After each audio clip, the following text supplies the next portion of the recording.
अब कई लोगों को अपनी सुरक्षा की चिंता हो रही थी और इसलिए सारा ने उनके सामने एक सुझाव रखा जिसमें कोई भी डेयर करने के लिए मना कर सकता है, पर इसके बदले में उन्हें पनिशमेंट के तौर पर टेजर से बिजली के झटके दिए जाएंगे, पर उससे देखो कोई मरेगा नहीं।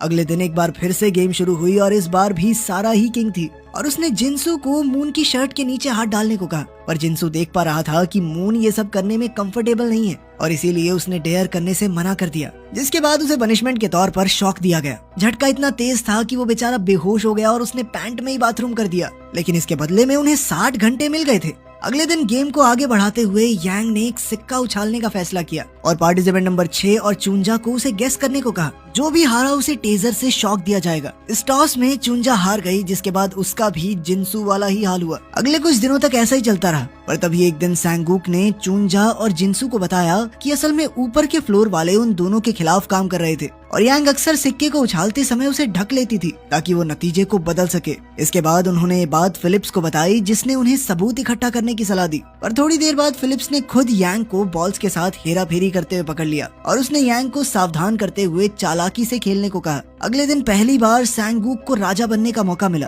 और उसने यांग को बिना सिक्के को ढके उसे उछालने को कहा, जिसके बाद अब शॉक लगने की बारी सैरा की थी। पर तभी पार्टिसिपेंट नंबर 6 ने पीछे से आकर फिलिप्स पर हमला कर दिया और जब उसे दोबारा होश आया तो वो सारा के कमरे में था, जहाँ पार्टिसिपेंट नंबर 6 ने फिलिप्स को समझदार कहते हुए उसके साथ टीम बनाने को कहा और फिलिप्स के पास कोई दूसरा चारा भी नहीं था क्योंकि पार्टिसिपेंट नंबर 6 के हाथ में काफी ताकतवर टेजर था। इसके बाद 6 ने मेन इंटरकॉम पर ताला लगाने के साथ साथ नीचे के सभी फ्लोर्स के इंटरकॉम भी तोड़ दिए ताकि सब कुछ उनके ही मुताबिक हो।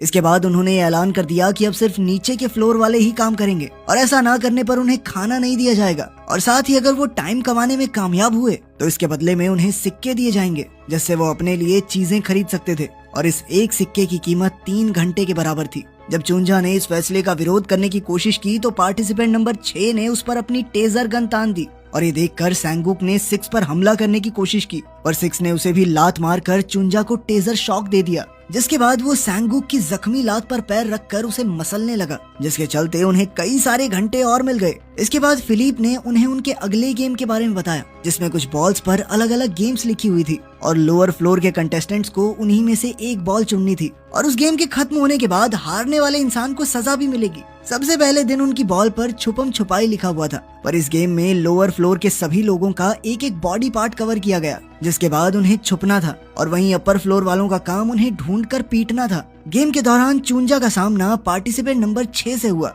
जिसने उसे बेरहमी से पीटना शुरू कर दिया, लेकिन ऐन वक्त पर फिलिप ने वहां आकर उसे बचा लिया। गेम खत्म होने के बाद जिंसू को विनर घोषित किया गया और अब उसे आंख बंद कर